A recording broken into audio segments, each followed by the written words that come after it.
Good evening students. कैसे हैं आप सभी? आई होप आप सभी अच्छे होंगे। तो स्टूडेंट्स, आप सभी का स्वागत है वाईफाई स्टडी के यूट्यूब चैनल पर, जो कि अनअकैडमी लर्निंग ऐप का ही एक पार्ट है। तो आप सभी Unacademy learning app play store से डाउनलोड कर लीजिए और वहां पर भी आपको पूरी वाईफाई स्टडी की टीम की क्लास मिलेगी, पेपर फर्स्ट की भी और पेपर सेकंड की भी। तो आप वहां से डाउनलोड करके वहां भी आप पढ़ सकते हो। तो आप सभी क्लास का लिंक शेयर कर दीजिए और जो भी नए स्टूडेंट हैं क्लास में सभी सब्सक्राइब करेंगे, तभी आपको क्लास का नोटिफिकेशन रेगुलर टाइम से मिलेगा। ठीक है। तो ऐसे जैसा कि आप जानते ही हैं, वाईफाई स्टडी ये अनअकैडमी लर्निंग ऐप का पार्ट है। तो वहां पर जो स्पेशल क्लास है अनअकैडमी पर, स्पेशल क्लासेस मिलेंगी आपको जो होंगी फ्री। आप सब ज्वाइन कर सकते हो, इसके लिए आपको कोई पे नहीं करना है। ठीक है। और अनअकैडमी पर 11 AM भूगोल की क्लास मेरी मिलती है रेगुलर, आपको मंडे टू फ्राइडे। ठीक है। सैटरडे संडे क्लास का टाइम चेंज हो जाता है। तो आप करुणा भारद्वाज नाम से मुझे अनअकैडमी पर सर्च करके फॉलो करोगे तो आपको मेरी क्लास का लिंक मिल जाएगा। और पेपर सेकंड के अलावा मैं पेपर फर्स्ट में आईसीटी, ईवीएस और रिसर्च एप्टीट्यूड पेपर फर्स्ट के लिए पढ़ाती हूँ आपको अनअकैडमी पर। तो वहां पर आप ज्वाइन कर सकते हैं हर टीचर की क्लास। और मेन बेनिफिट क्या होगा, क्योंकि आप क्लास के बाद वहां से पीडीएफ को डाउनलोड कर सकते हो। और जैसा कि आप जानते हैं अनअकैडमी पर, ये तो हुई प्लस क्लास की बात। अब बात करते हैं प्लस कोर्सेज की। तो आप देखो, प्लस क्लासेस जो आपको मिलेंगी अनअकैडमी पर वो होंगी पेड क्लास। उसके लिए लेना पड़ेगा आपको सब्सक्रिप्शन। तो आप क्या करेंगे, सब्सक्रिप्शन लेते टाइम आप तानीबी कोड का जैसे ही यूज करोगे तो तानीबी कोड का यूज करने से आपको सब्सक्रिप्शन फी में 10% का डिस्काउंट मिलेगा। और मेन चीज, आप देखो, ऐसा नहीं है तानीबी कोड का यूज केवल आप यूजीसी नेट एग्जाम के लिए करोगे। किसी भी एग्जाम के लिए आप तानीबी कोड का यूज करोगे, यूपीएससी, यूजीसी नेट, एसएससी, आपको हर एग्जाम के लिए अनअकैडमी पर क्लासेस मिलेंगी प्लस क्लास। किसी भी एग्जाम में आपको प्लस सब्सक्रिप्शन लेना है, तानीबी कोड का यूज करोगे, हर एग्जाम फी में 10% का आपको डिस्काउंट मिलेगा। तो चलिए, आज मैं कराती हूँ आपको भूगोल के इम्पोर्टेंट क्वेश्चंस। जैसा कि आप सब जानते हैं, पढ़ाई के साथ प्रैक्टिस भी जरूरी है और थ्योरी भी। विदाउट प्रैक्टिस आपका जेआरएफ क्लियर नहीं हो सकता। एग्जाम हॉल में आपको मिलने हैं क्वेश्चंस। तो थ्योरी से पहले मैं आपको पढ़ाती हूँ थ्योरी, फिर मैं कराती हूँ क्वेश्चंस। तो उस थ्योरी से कैसे क्वेश्चन बनते हैं, किस लैंग्वेज में बनते हैं, ये प्रैक्टिस करनी आपको बहुत ज्यादा जरूरी है। तो पेपर पेन लेकर बैठ जाया करो। जहां भी कोई डाउट है या इम्पोर्टेंट पॉइंट आपको नोट करना है वो नोट कर लिया करो। ऐसा बिल्कुल मत सोचो ऑनलाइन क्लास है पढ़ लेंगे। बिल्कुल अच्छे से पढ़ो। ऑफलाइन क्लासेस की तरफ आप पढ़ोगे, काम भी लिया करो जब आप बैठा करो। सिर्फ ये नहीं कि यूट्यूब पर हम देख रहे हैं, आप नोट करो, अच्छे से पढ़ो रेगुलर। हम वाईफाई स्टडी की पूरी टीम आपके पास रेगुलर रहती है। तो रेगुलर है 7 PM पर आपको Monday to Friday regular class मिलेगी। ऐसा नहीं है एक दिन आए 2 दिन गायब। आप भी और हम भी, ऐसा तो है ही नहीं। रेगुलर आ रहे हैं तो एक रूटीन के साथ आप पढ़ो, अनअकैडमी के साथ भी और सॉरी वाईफाई के साथ भी। तो चलिए, फर्स्ट क्वेश्चन है बच्चों, कथन कारण वाले क्वेश्चन। ऐसे आपको बहुत मिलेंगे। यूजीसी का लेवल अच्छा है, अच्छे लेवल के ही आपको क्वेश्चन मिलेंगे। तो कथन दिया हुआ है, प्लेट विवर्तन सिद्धांत सागर नितल प्रसरण के साक्ष्य पर आधारित है। जो प्लेट विवर्तन की सिद्धांत है वो किस पर आधारित है? सागर नितल प्रसरण मीन्स सागरों का फैलाव होता है, सागर के नितल का फैलाव होता है। आप बताएंगे सही है गलत है? कारण सोचिए आप, सही है गलत है ये कथन? कारण सागर नितल प्रसरण की संकल्पना का सर्वप्रथम प्रतिपादन ली पिचोन द्वारा किया गया। तो क्या होगा इसका आंसर? सोचिए। तो इसका आंसर है सी। ए तो बिल्कुल सही है, बिल्कुल ठीक है। प्लेट विवर्तन की सिद्धांत इस साक्ष्य पर आधारित है कि सागर तल का फैलाव होता है, बिल्कुल होता है, लेकिन ये गलत है। क्योंकि सागर नितल प्रश्न की संकल्पना का सबसे पहले प्रतिपादन लिचौल ने नहीं किया, हैरिस हेस ने किया। क्वेश्चन नंबर 2, निम्नलिखित में से कौन सा युग्म सुमेलित है? ये नाम दिए हुए हैं और ये सिद्धांत, इनमें से कौन सा मैचिंग सही है?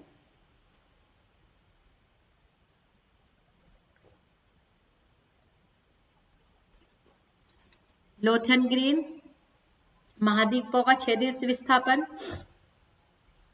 टेलर चतुष्फल परिकल्पना, अल्फ्रेड ग्रेन विस्थापन, हैरिस हेस पूरा चुंबकीय, बताइए कौन सा मैच सही है? तो आंसर इसका सी, वेगनर ने दिया महाद्वीपीय विस्थापन सिद्धांत। महाद्वीप पहले एक साथ जुड़े हुए थे, उनका विस्थापन हुआ है, वो अलग हुए हैं, तो ये कथन, ये मैच सही है। लोथेन ग्रीन ने महाद्वीपों का चतुष्फलक परिकल्पना दी थी। क्वेश्चन नंबर 3, निम्नांकित में से कौन सा कथन सत्य है? 4 कथन है, पढ़िए अच्छे से और इनमें से आप बताओगे कौन सा कथन सत्य है।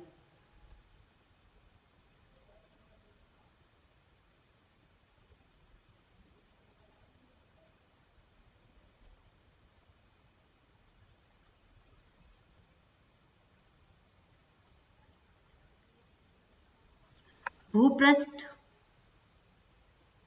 के निचले भाग के आधार में भूकंपीय तरंगों की गति में अचानक वृद्धि हो जाती है। बी, प्रवार क्रोड सीमा का निर्धारण मोह असंबद्धता द्वारा होता है।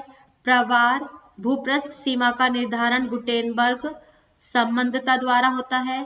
प्रवार मुख्यतः लोहा और निकिल का बना हुआ है। तो इनमें से सत्य कथन कौन सा है? तो इसमें से क्वेश्चन नंबर 3 का सत्य कथन है ए, भूपृष्ठ के निचले भाग के आधार में भूकंपीय तरंगों की गति में अचानक वृद्धि होती है। मोह संबद्धता क्रस्ट और मेंटल के बीच में मिलती है, इसलिए वाला गलत हुआ। मोह कहाँ मिलती है? क्रस्ट और मेंटल के बीच। गुटेनबर्ग मेंटल और कोर के बीच में, ठीक है। और लोहा प्रवार में नहीं है सबसे ज्यादा। हाँ, पूरी पृथ्वी में 30% लोहा है, लेकिन प्रवार में ये सबसे ज्यादा नहीं है। क्वेश्चन नंबर 4, निम्नांकित में से कौन भौमिकीय काल शिलाओं के अभिनव जमाव से विशेषित है? इनमें से किस समय में भौमिकीय काल शिलाओं के अभिनव के जमाव से विशेषित है? Eocene, Holocene?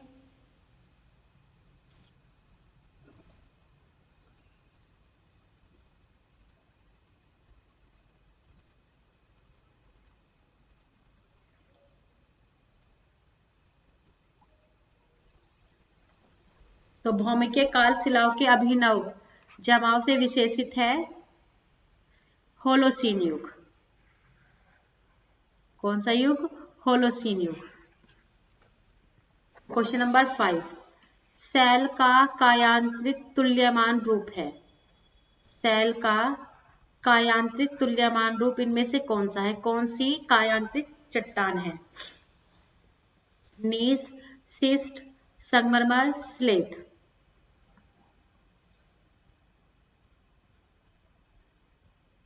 क्वेश्चन नंबर 5, तो आंसर है स्लेट,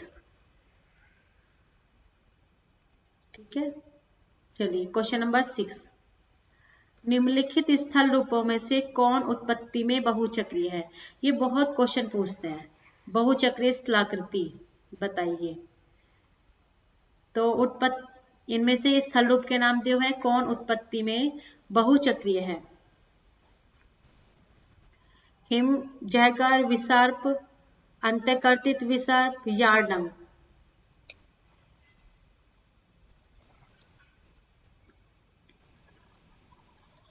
याद करने की कोशिश किया करो।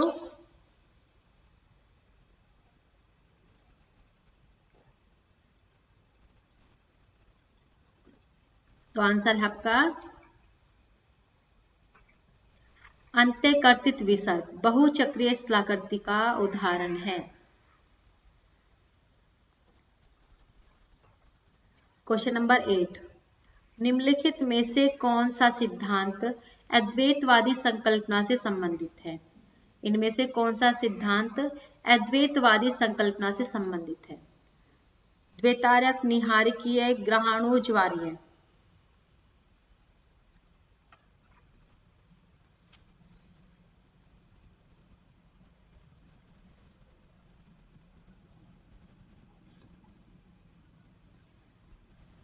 तो आंसर आपका निहारिकीय। निहारिकीय परिकल्पना अद्वैतवादी संकल्पना से संबंधित है। क्वेश्चन नंबर 9, निम्नांकित में से किस विद्वान के संतुलन पर विचार एरी से मेल खाते हैं? किस विद्वान के विचार किस पर संतुलन पर एरी से मेल खाते हैं? बॉबी, होम्स, हेफोर्ड, जोली। बॉबी, होम्स, हेफोर्ड, जोली। किस विद्वान के संतुलन पर विचार एरी से मेल खाते हैं? तो 9 का आंसर आपका होम्स। होम्स और एरी के विचार संतुलन पर, पृथ्वी के संतुलन पर एरी से मेल खाते हैं। क्वेश्चन नंबर 10, निम्नलिखित में से कौन सी आकृति वलन द्वारा निर्मित नहीं है? इनमें से कौन सी आकृति वलन द्वारा निर्मित नहीं है? वलन मीन्स मोड, वलन मीन्स मोड, फोल्ड। तो समभिन्नति इजी क्वेश्चन है ये तो काफी। अपनति, ग्रीवाखंड, उत्खंड, तो इनमें से कौन सा वलन के द्वारा निर्मित नहीं है? वेरी इजी, आंसर है उत्खंड।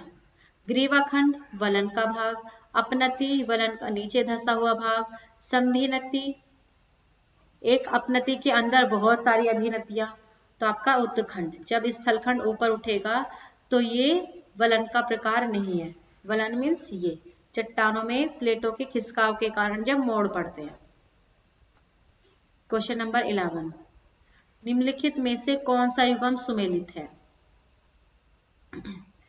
ये सेल और ये उसकी विशेषता, तो इनमें से केवल एक मैच सही है, बाकी मैच गलत है। तो आप बताएं कौन सा मैच सही है? बेसिक आग्नेय सेल, अधिक सिलिका होगी इसके अंदर, आप बताओगे। अफेनेटिक आग्नेय सेल स्थूल कणों वाली, फेरेनेटिक सेल, फेरेनेटिक आग्नेय सेल सूक्ष्म कणों वाली, ग्लासी आग्नेय सेल बिना कणों वाले। तो इसमें से कौन सा मैच सही है? तो आंसर आपका डी।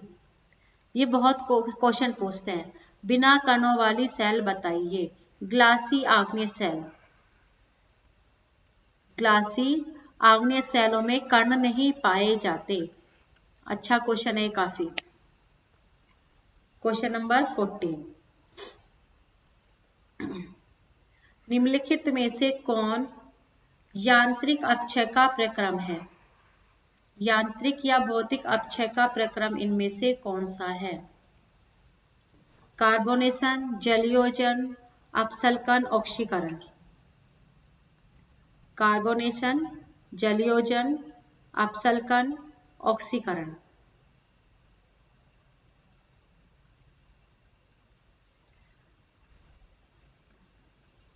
तो आंसर है आपका यांत्रिक अपक्षय, अपसल्कन। जब कोई चट्टान परतों के रूप में उसका अपक्षय होगा। कार्बोनेशन रासायनिक, जलयोजन रासायनिक, ऑक्सीकरण रासायनिक, ये तीनों अपक्षय रासायनिक अपक्षय के उदाहरण हैं। और ये आपका भौतिक या यांत्रिक अपक्षय, ताप और दाब के कारण जो अपक्षय होगा।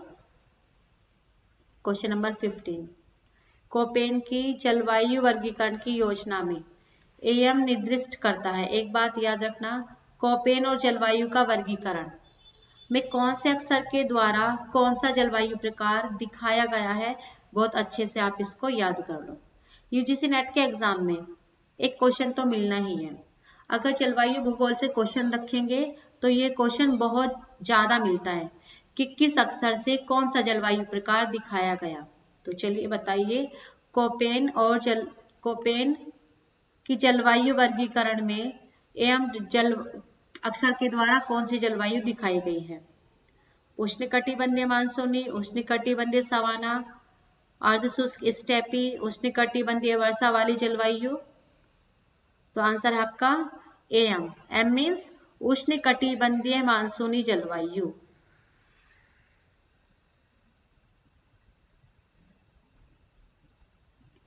उष्णकटिबंधीय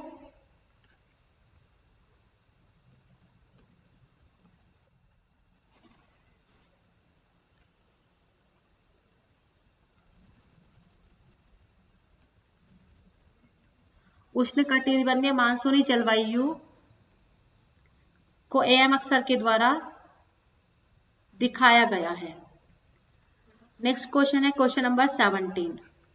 कथन दिया हुआ है स्टूडेंट्स, मानसून पवन तंत्र भारत की जलवायु पर प्रभावी है।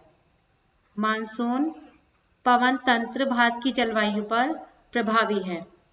कारण दिया हुआ है, मानसून पवन एक ग्रहीय पवन है। मानसून पवन एक ग्रहीय पवन है। तो बताएं कौन सा कथन सत्य है, कौन सा गलत? मानसून पवन एक ग्रहीय पवन है। तो 17 का आंसर है आपका सी। ए तो बिल्कुल सही है पर आर गलत है। मानसून पवन भारत की जलवायु पर प्रभावी है, बिल्कुल ठीक, और ये गलत है। मानसून एक ग्रहीय पवन नहीं है।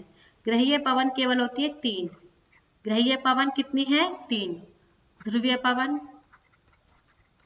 पछुआ पवन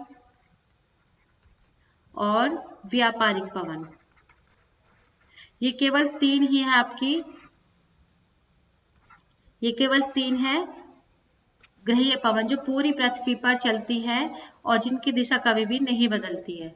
मानसून पवन कैसी पवन है? एक सामयिक पवन जो मौसम के अनुसार अपनी दिशा बदल लेती है। चलिए क्वेश्चन नंबर 18। निम्नलिखित में से किसका सुमेल नहीं है? ये सिद्धांत दिए हुए हैं, ये उनके प्रतिपादक। 3 सही है, बाकी एक गलत है। तो किसका मैच सही नहीं है? संतुलन सिद्धांत, प्रगामी तरंग सिद्धांत, स्थावर तरंग सिद्धांत, गतिक सिद्धांत। ये दिया हुआ है आपका Isaac Newton, William Hale, R A. Harris, G B. Airy. तो बताएं किसका मैच नहीं है?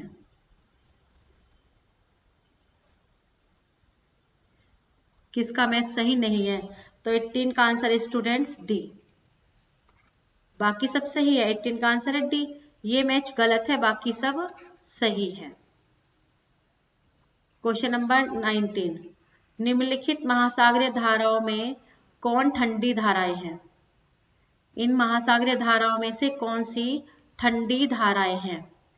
Brazil, California, Falkland, gulf stream. तो ठंडी जलधाराएं कौन कौन सी हैं? कूट से सही उत्तर बताएंगे। तो 19 का आंसर है बी, 2 और 3। 19 का आंसर है बी, 2 और 3। कैलिफोर्निया और फोकलैंड ये दोनों ठंडी समुद्री धाराएं हैं। समुद्री जलधाराओं से ऐसे क्वेश्चन पूछते हैं कौन सी जलधारा ठंडी है और कौन सी गर्म। तो कैलिफोर्निया और फोकलैंड की धारा बच्चों ठंडी है। Question number 21। निम्नलिखित में से कौन ओजोन क्षरण का कारण है? Very easy question. Ozone gas कहाँ पर मिलती है? समताप मंडल में। क्या करती है? पृथ्वी की रक्षा। किससे? अल्ट्रावायलेट किरणों से। और ओजोन को क्या बोलते हैं? पृथ्वी का सुरक्षा कवच, अम्ब्रेला ऑफ द अर्थ। तो ओजोन क्षरण का कारण कौन सी गैस है? तो आंसर आपका क्लोरीन। वैसे तो आपने पढ़ा होगा CFC, ठीक है, chlorofluorocarbons, chlorine, fluorine, carbon dioxide. इन 3 गैसों में से सबसे ज्यादा जो हानिकारक है वो है क्लोरीन गैस। क्लोरीन गैस का केवल एक अणु ओजोन के 10,000 अणुओं को तोड़ देता है। ओजोन कितने अणुओं से? O3। Ozone means O3। जब ऑक्सीजन गैस के 3 अणु आपस में मिलेंगे तो उसको कहा जाएगा ओजोन गैस। और ये क्या करता है क्लोरीन? क्लोरीन का केवल एक अणु ही ओजोन के 10,000 अणुओं को तोड़ देता है या अलग कर देता है। क्वेश्चन नंबर 22, निम्नलिखित में से कौन सा एक कथन सत्य है? तो सारे कथन पढ़ने आपको और फिर बताना इनमें से कौन सा कथन सत्य है। पहला पॉइंट, जीवमंडल भंडार में एक प्रजाति का संरक्षण किया जाता है। जीवमंडल भंडार में एक प्रजाति का संरक्षण किया जाता है। बी, जीवमंडल भंडार में क्रोड क्षेत्र तथा अंतस्थल मंडल होते हैं। पॉइंट सी, जीवमंडल भंडार में संक्रमण क्षेत्र का संरक्षण किया जाता है। पॉइंट डी, जीवमंडल भंडार की विकासीय भूमिका, संरक्षण भूमिका तथा लॉजिस्टिक भूमिका होती है। तो इनमें से कौन सा कथन सही है? तो आंसर है आपका डी, जीवमंडल भंडार की भूमिका, जीवमंडल भंडार की विकासीय भूमिका, संरक्षण भूमिका तथा लॉजिस्टिक भूमिका होती है। क्वेश्चन नंबर 23, निम्नलिखित में से कौन सा कथन सत्य है? सत्य कथन की आपको पहचान करनी है। पॉइंट 1, चूहा एक द्वितीयक उपभोक्ता है। छुछुंदर एक तृतीयक उपभोक्ता है। टिड्ढा एक प्राथमिक उपभोक्ता है। उल्लू एक द्वितीयक एवं चतुर्थक उपभोक्ता है। Where is the question?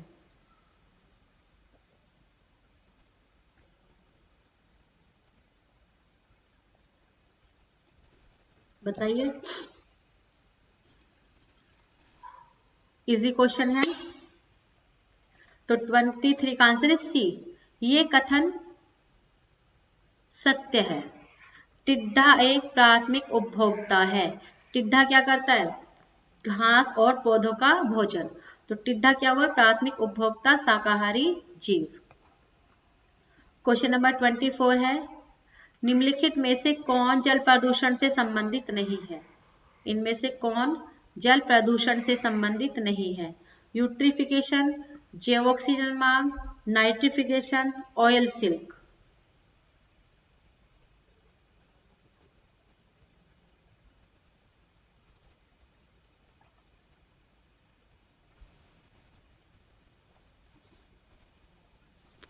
निम्नांकित में से जल प्रदूषण से संबंधित नहीं है।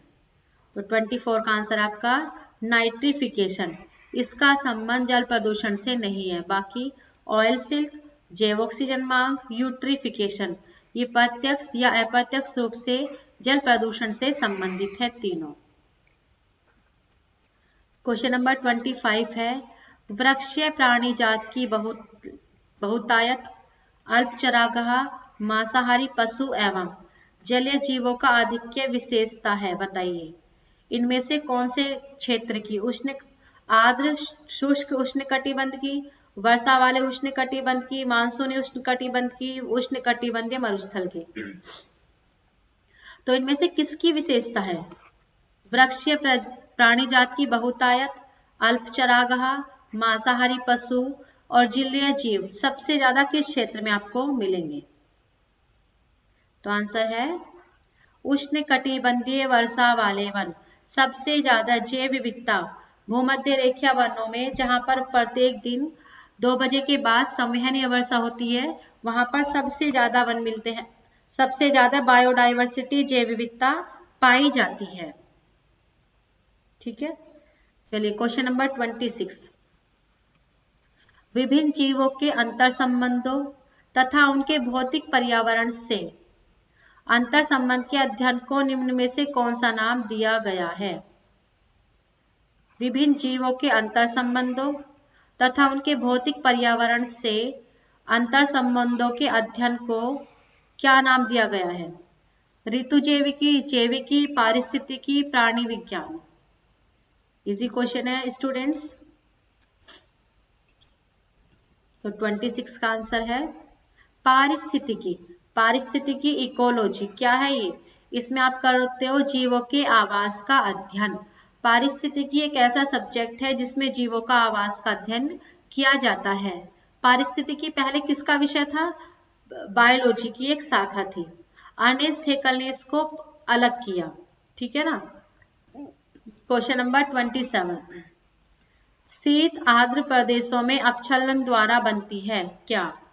शीत आर्द्र क्षेत्रों में अपक्षालन के द्वारा क्या बनती है? पोर्चोल्स, रेगड़, चेरनोजाम, लेटेराइट मृदा। अच्छा क्वेश्चन है ये भी। शीत आर्द्र प्रदेशों की मृदा बताइए। आपसे मतलब किसी भी लैंग्वेज में क्वेश्चन कर लेंगे। तो शीत आर्द्र प्रदेशों की मिट्टी है आपकी पोर्टजोल। पोर्टजोल मृदा आपको ठंडे स्थानों पर देख पाई जाएगी। क्वेश्चन नंबर 28, निम्नांकित में से कौन सा युग्म सुमेलित है? नीचे दिए गए कूट से उत्तर चुनिए। इनमें से कौन सा मैच सही है? जनजाति और क्षेत्र, Eskimo Canada, Ouran Norway, lapse दक्षिण अफ्रीका, गोंड श्रीलंका। तो बताएं कौन सा मैच सही है।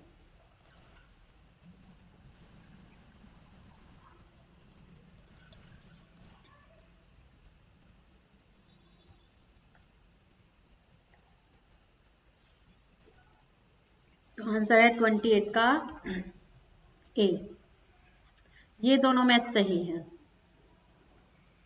एस्किमो कहां पर मिलेगी? कनाडा में। ओरान मिलेगी नॉर्वे में। क्वेश्चन नंबर 29, कुल जनसंख्या तथा कुल कृषि भूमि के मध्य अनुपात अभिव्यक्त करता है। कुल जनसंख्या और कुल कृषि भूमि के बीच अनुपात को आप क्या कहोगे? कार्य घनत्व, कृषि घनत्व, आर्थिक घनत्व और गणितीय घनत्व। कुल जनसंख्या और कुल कृषि भूमि के मध्य अनुपात अभिव्यक्त करता है। तो आंसर है कार्य घनत्व। कुल जनसंख्या और कुल कृषि कार्यों में लगी हुई जो अनुपात है वो है कार्यिक अनुपात, घनत्व सॉरी। क्वेश्चन नंबर 30, निम्नांकित देशों में से कौन सा जनांकीय संक्रमण के अंतिम चरण में है? इनमें से कौन सा देश जनांकीय संक्रमण के अंतिम चरण में है? जापान, भारत, जमैका, मिस्र। पेपर पेन लेकर जरूर बैठ जाया करो। जो भी गलत होगा उसको लिख लिया करो।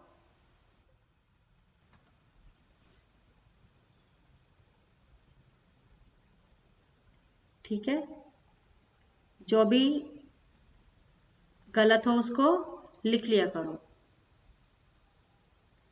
तो जनांकीय संक्रमण के अंतिम अवस्था के चरण में कौन सा देश पहुंच चुका है? तो 30 का आंसर आपका जापान। जापान जनांकीय संक्रमण के अंतिम चरण में पहुंच चुका है।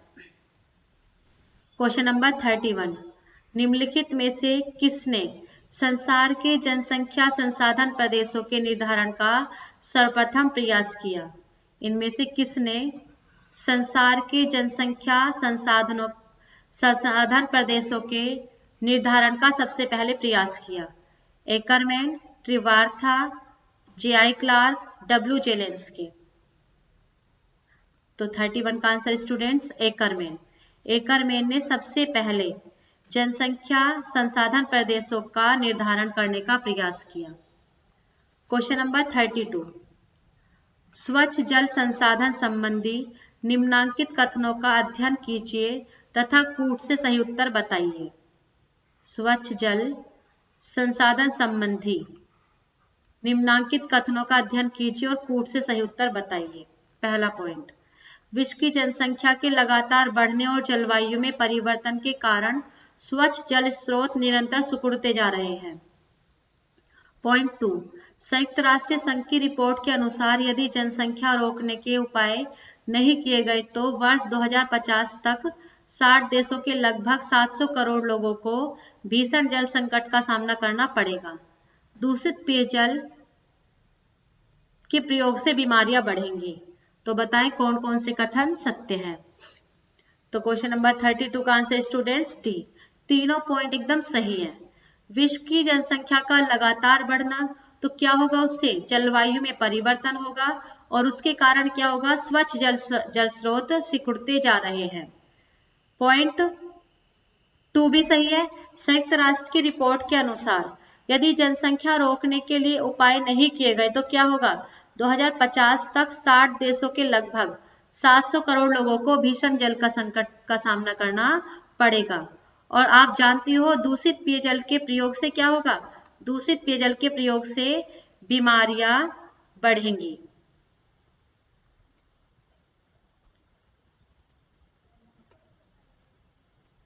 तो इसलिए तीनों पॉइंट हुए आपके सही।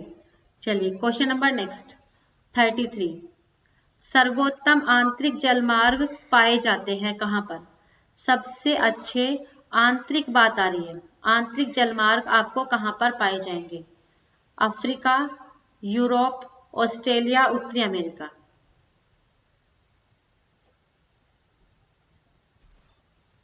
तो 33 का आंसर है सबसे अच्छे और सर्वोत्तम आंतरिक जलमार्ग पाए जाते हैं यूरोप में। यूरोप महाद्वीप में राइन नदी के द्वारा सबसे ज्यादा आंतरिक व्यापार किया जाता है। राइन नदी को क्या बोलते हैं? यूरोप की जीवन रेखा, life line of Europe, Europe की जीवन रेखा कहा जाता है राइन नदी को। चलिए क्वेश्चन नंबर 35। सूची फर्स्ट में दिए हुए देश के नाम, सूची सेकंड में दिया हुआ है कोयला क्षेत्र का नाम। आपको मैच करके बताना है कौन से देश में कौन सा कोयला क्षेत्र पाया जाता है। चीन, जर्मनी, यूक्रेन, संयुक्त राज्य अमेरिका। पेंसिल्वेनिया, सार, सेंसी, डोनेट्स बेसिन। तो 35 का आंसर बताएंगे। तो बच्चों 35 का आंसर है सी, चीन में कोयला क्षेत्र है सेंसी, जर्मनी में है सार, यूक्रेन में है आपका डोनेट्स बेसिन और संयुक्त राज्य अमेरिका में है पेंसिल्वेनिया। आर्थिक भूगोल का ये क्वेश्चन है। Question number 36। ये दिया हुआ देश का नाम और ये दिया हुआ उत्पादन। तो कौन से देश में सबसे ज्यादा किस फसल का उत्पादन होता है? क्यूबा, रूस, मिस्र, बांग्लादेश। कपास, जूट, चुकंदर, गन्ना। तो 36 का आंसर बताओगे तो आंसर आपका सी, क्यूबा गन्ने के उत्पादन के लिए फेमस है। रूस चुकंदर, मिस्र कपास और बांग्लादेश में जूट। वेरी इजी क्वेश्चन था ये। चलिए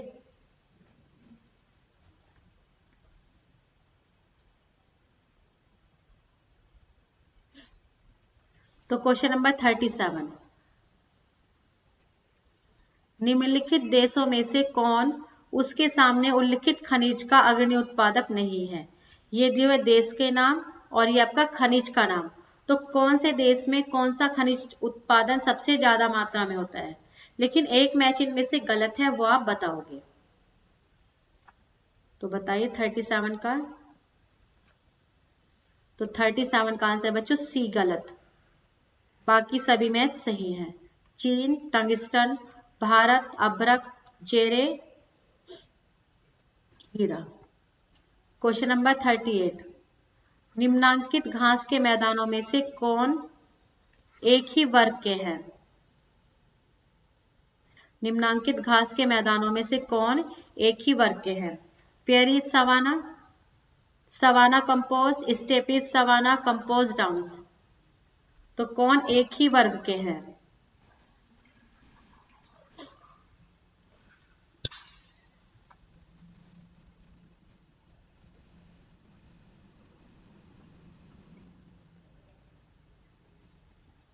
तो 38 का आंसर स्टूडेंट्स सवाना और कंपोज घास के मैदान ये दोनों एक ही वर्ग के हैं।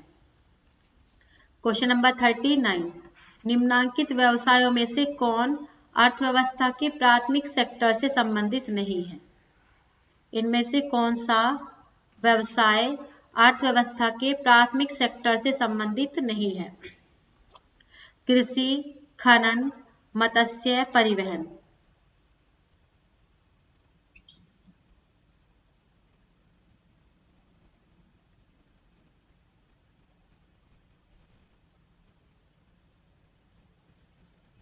वेरी इजी क्वेश्चन है टुड्डी।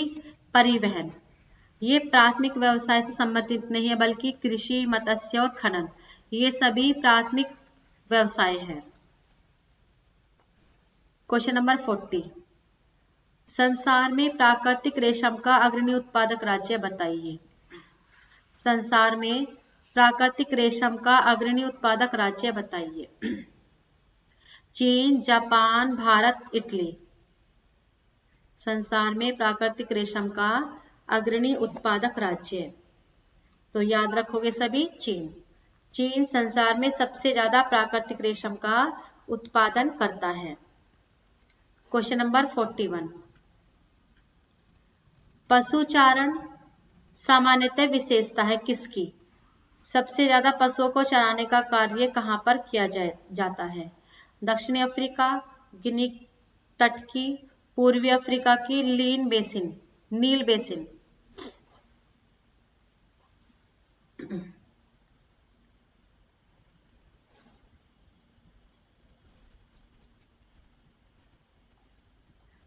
तो 41 का आंसर, पशुचारण का कार्य पूर्वी अफ्रीका में किया जाता है। क्वेश्चन नंबर 43, निम्नलिखित में से कौन सा एक स्वच्छंद उद्योग है? या फुटलूज उद्योग शब्द मिलेगा आपको, या फिर मिलेगा स्वच्छंद उद्योग। तो इनमें से कौन सा स्वच्छंद या फुटलूज उद्योग है? ये क्वेश्चन बहुत पूछते हैं, रिपीटेड सा क्वेश्चन है ये। तो आंसर आपका इलेक्ट्रॉनिक। इलेक्ट्रॉनिक उद्योग एक स्वच्छंद या फुटलूज उद्योग है, ये कहीं पर भी लगाया जा सकता है। क्वेश्चन नंबर 44, निम्नांकित में से कौन सा क्षेत्र कोयला उत्खनन हेतु प्रसिद्ध है? कौन सा क्षेत्र कोयला उत्खनन के लिए प्रसिद्ध है? Cape York, Kirkuk, Karaganda, Transvaal. तो कौन सा क्षेत्र कोयला खनन के लिए प्रसिद्ध है? 44 का आंसर है आपका कारागंडा। कारागंडा क्षेत्र कोयला उत्खनन के लिए प्रसिद्ध है। क्वेश्चन नंबर 45, निम्न में से कौन सा देश तांबे का मुख्य निर्यातक है? तो बताएं, तांबे का मुख्य निर्यातक देश।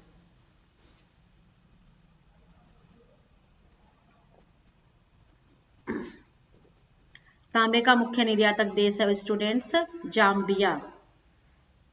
ठीक है। क्वेश्चन नंबर 46, ग्रामीण नगरीय सात्यांत की संकल्पना को किसने प्रतिपादित किया? ग्रामीण नगरीय सात्यांत की संकल्पना को किसने प्रतिपादित किया? आर ई मर्फी ने, पी स्टोक ने, आर ई पहल ने, आर ई डिकीसंस ने। तो 46 का आंसर है आर ई पहल। नगरीय ग्रामीण सात्यांत की संकल्पना को सबसे पहले प्रतिपादित किया आर ई पहल ने। क्वेश्चन नंबर 47, कथन, उत्तर औद्योगिक नगर मूलतः बहुकेंद्रीय होता है। उत्तर औद्योगिक नगर मूलतः बहुकेंद्रीय होता है, कारण अब केंद्रीय व्यापारिक क्षेत्र आकर्षण का एकमात्र बिंदु नहीं रहा।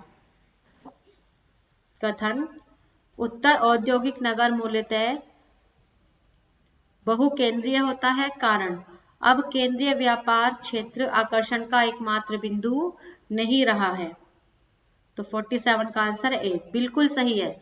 जो उत्तर औद्योगिक क्षेत्र बहुकेंद्रीय है, और अब पहले क्या था, जो नगर है, नगर में CBD केंद्रीय व्यापारिक क्षेत्र ही मुख्य आकर्षण का केंद्र होता था, लेकिन अब नगरों में बहुत सारे आकर्षण के केंद्र हो सकते हैं। सिर्फ एक नगर में जो केंद्रीय व्यापारिक क्षेत्र है, ये ही अब आकर्षण का केंद्र नहीं रहा। इसके अलावा भी बहुत सारे केंद्रीय व्यापारिक क्षेत्र विकसित हो जाते हैं, और दूसरे भी क्षेत्र। क्वेश्चन नंबर 48, सन्नगर की संकल्पना को किसने प्रतिपादित किया? CB Fawcett, G Gottmann, Patrick Geddes, RE Dickinson. तो सन्नगर की संकल्पना को किसने प्रतिपादित किया? तो आंसर आपका पैट्रिक गिडीज ने सन्नगर की संकल्पना को प्रतिपादित किया। ठीक है। चलिए क्वेश्चन नंबर 49, उद्योग के स्थानीयकरण हेतु आई सोडा पेन का उपयोग किसने किया था? वेरी इंपॉर्टेंट क्वेश्चन है ये। उद्योग के स्थानीयकरण के लिए आइसोडा पेन का उपयोग किसने किया? ए लोस ने, डब्ल्यू इजार्ड, ए बेवर ने, ई हुवर ने। तो आप याद रखोगे ए बेवर ने आइसोडा पेन का प्रयोग किया। क्वेश्चन नंबर 50, कुल जनसंख्या में अनुसूचित जाति की जनसंख्या का उच्चतम प्रतिशत क्या है? कुल जनसंख्या में अनुसूचित जाति की जनसंख्या का उच्चतम प्रतिशत क्या है? हिमाचल प्रदेश में, पंजाब में, उत्तर प्रदेश में, पश्चिमी बंगाल में।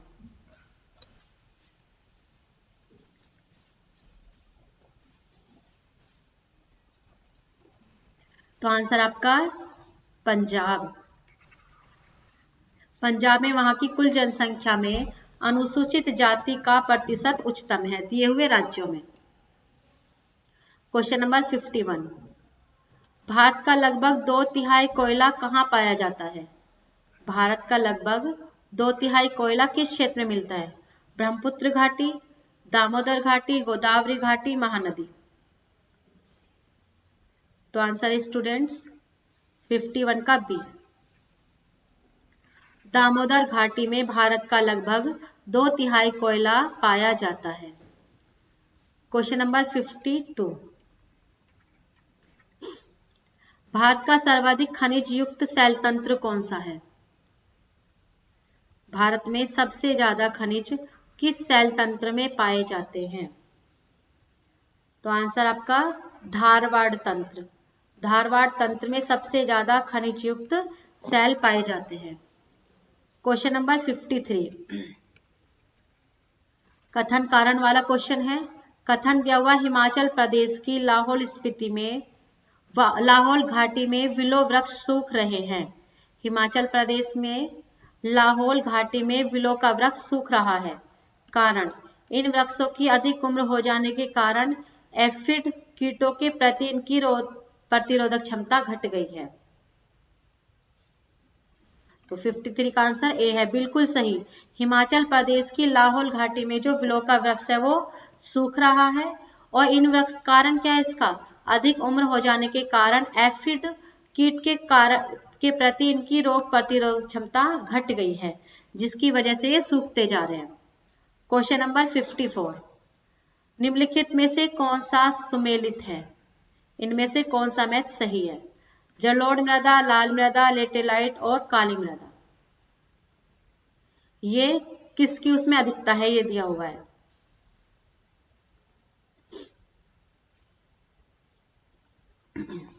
तो मैथ सही है आपका बी, लाल मिट्टी का अत्यधिक निक्षालन होगा। काली मिट्टी में लोहे का, ये गलत है। पोटास जैव पदार्थों की अधिकता नहीं होगी, ये भी गलत है। आपका मैथ सही है, लाल मिट्टी में अत्यधिक निक्षालन होगा। क्वेश्चन नंबर 55, निम्नलिखित में से थानथवेट के कौन से जलवायु प्रकार का फैलाव गंगा के मैदान में पाया जाता है? थानथवेट के जलवायु वर्गीकरण के अनुसार गंगा के मैदान में कौन सी जलवायु पाई जाती है? BBW, CBW, CAW, DAW।